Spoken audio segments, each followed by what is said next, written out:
On this episode of MPTV, it's week 3 of Fatty Nation. We've already talked to Catherine, we've already talked to Brian. Now let's talk to the other brother, Picard, Mark, who handles the back of the house.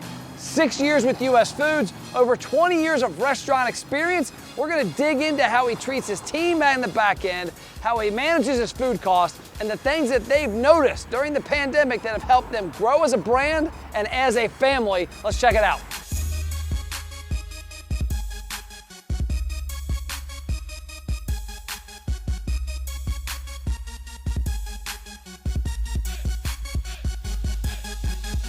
MPTV, week 3 of Fatty Nation. We talked to Brian, we talked to Catherine. Now we're here by the smoker with the man in charge of the meat. Mark, what's going on? How's it going, brother? Going great. So MPTV, Matt Plapp, of course, but making profit. That's what the MP stands for in our business, and it's an elusive item in the restaurant business.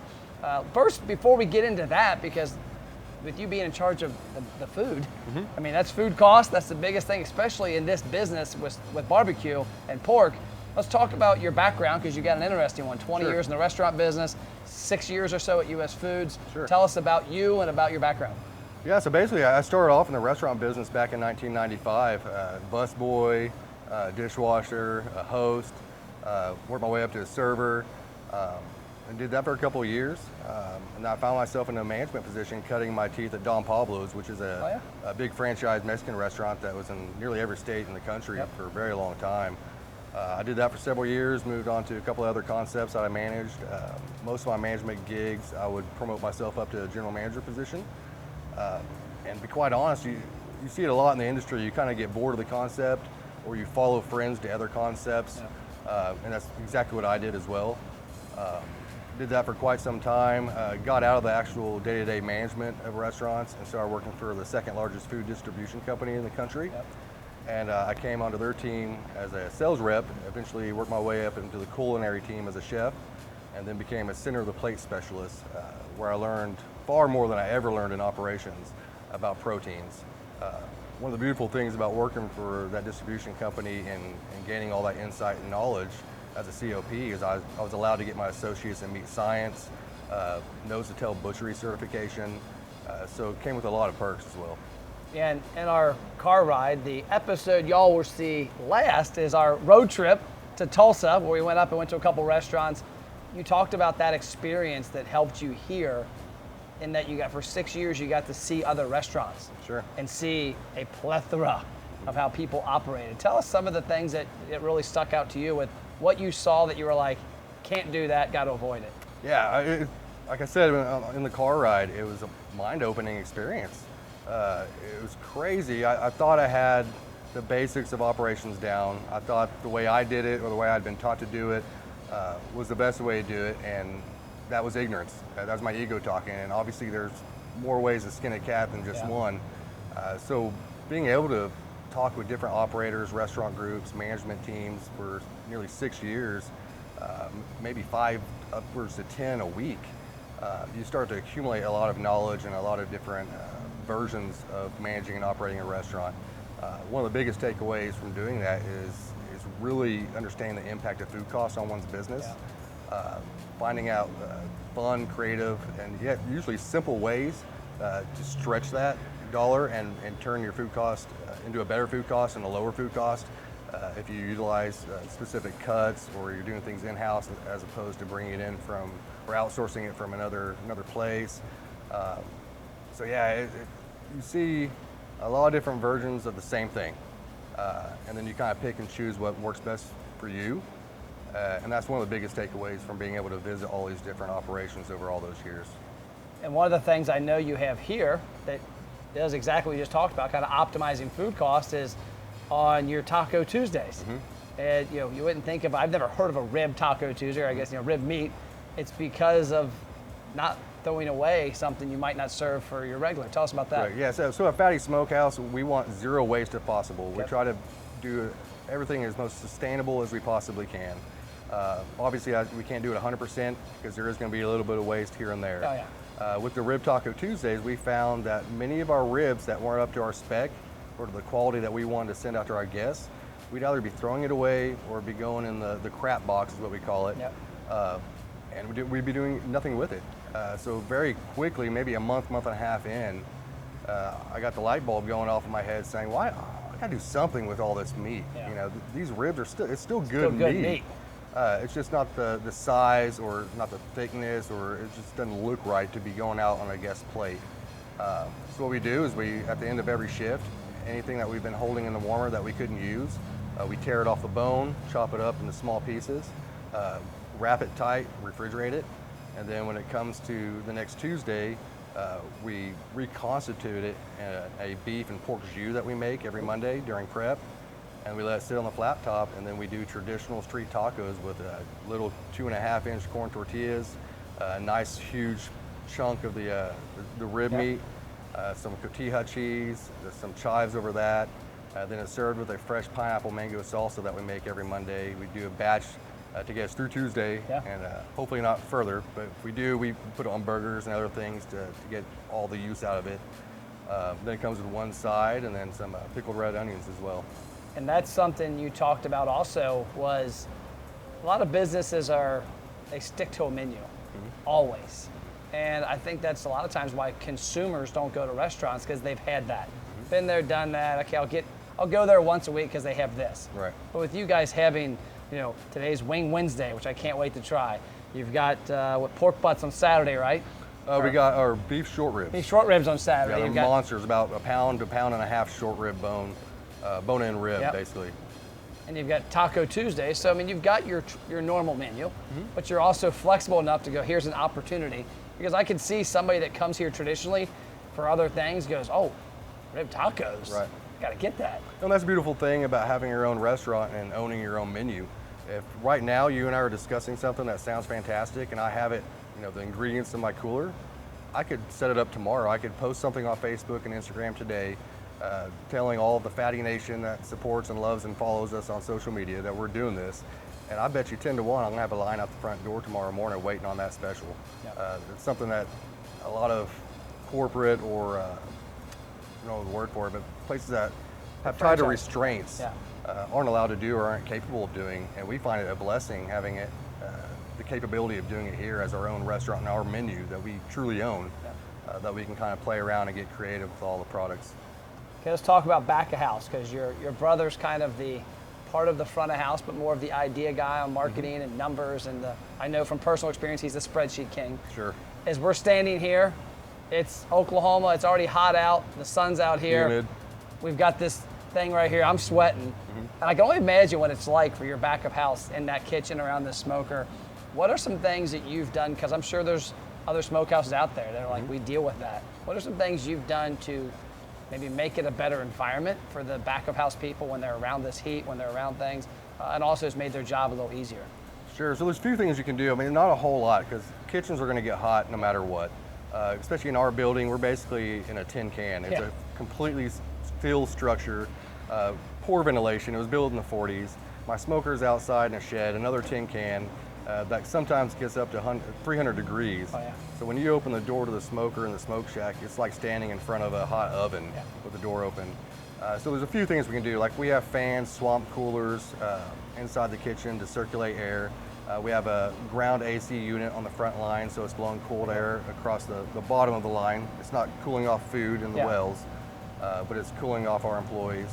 We get them the alligator cold neck things, where you soak them in water and you My can dad wear wears them. those when he golfs. Yeah, and those seem to help for a little bit. So we try to minimize as much heat that they're going to absorb as possible while working on the line or working in the smokehouse or working on the prep line. But inevitably, it's just going to be hot. Yeah. And we even tell that to our candidates when we're interviewing them. If you can't handle 96 degree to 100 degree heat during the summer, it's going to be a really tough job for you in our kitchen. Yeah. But we do our best to try and minimize that for everybody. Something that stood out to me was, one, it's a small kitchen. We'll get some B-roll footage and show that to people. It's a smaller kitchen, a smaller space. It seems to work pretty efficient. But you also have a lot of camaraderie. It seems like everybody likes each other. Yeah. We talked about in the car ride today too. You'll hardly hear any of our employees refer to this as a job. They talk about working with the Fatty family or Fatty Nation. It truly is something that we aspire to every time we bring somebody new on board, is to bring them into the Fatty Nation, the Fatty family, and make them feel welcome and at home, because we're going to spend more time with each other than likely we're going to spend with our actual families. Yeah. So we have to protect that culture within the four walls of our restaurant. And I think for the most part, we haven't had a huge churn rate in the year and a half we've been open. So I credit that to the culture that we've kind of created, and that our employees themselves have helped create inside the four walls as well. So everybody talks about pivoting. It's the new term. We're all pivoting. And coronavirus hit, and we had the pandemic. Y'all were fortunate that there used to be a drive-through out here that you were able to disassemble and make again. How did that change the function of the restaurant? Because you went from, like a lot of restaurants, this was a dine-in and some carry-out, to all drive-through. It changed everything. I mean, Brian and I and Catherine, we really had to sit down, work out some things that we were not prepared to work on. It came out of nowhere, as you know. Yeah. It's like nobody knew this was going to happen, or these restrictions were going to happen, or stage 1, stage 2, stage 3, and how it was going to affect our restaurant and our livelihood and our employees' livelihoods. So originally the drive-through we never utilized from day one. We had a bunch of picnic tables set out on that side of the restaurant that we use we called the fatio. Yeah. We did live music out there from time to time, but we quickly realized that if we're going to get back into that revenue that we're losing by not having dine-in, we've got to train our front of the house employees and back of the house employees how to deal with doing takeout, drive-through, pickup, Grubhub, all these different avenues of revenue, streams that are coming in that are completely different from just doing dine-in and takeout.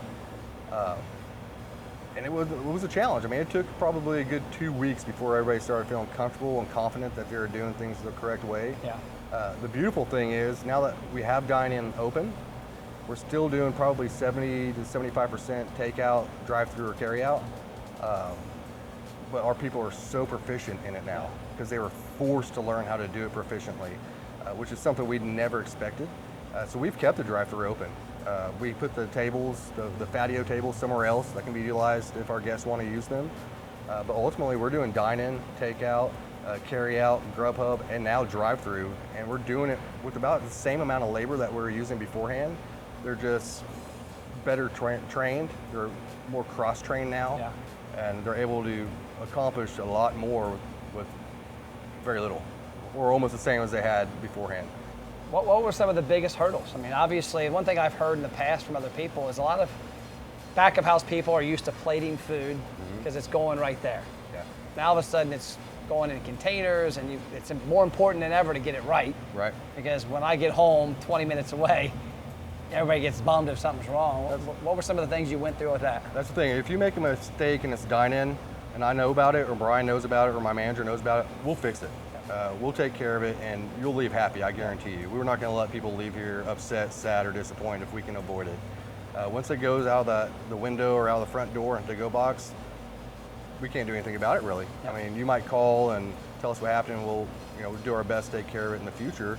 But ultimately, we want your experience to be perfect that day, that time, that order. So it was a constant just reassuring our staff that if we do this right, we do every single to-go box right, we're going to reap the benefits, and we did. I mean, our back of the house and front of the house, they took it super serious. They took pride in it. They had a passion about it. I know it seems silly because we're talking about to-go boxes versus dine-in, but if you don't have that kind of passion, or the people behind you that basically make this operation run, I can only do so much. Brian and Kat can only do so much. Without our employees, without the Fatty family, we don't operate, and that's just the truth. We have to have these people, and if we can get them to buy in and become passionate and help us find creative solutions to these problems that we're going through, or these challenges that we're running our heads into, all the better.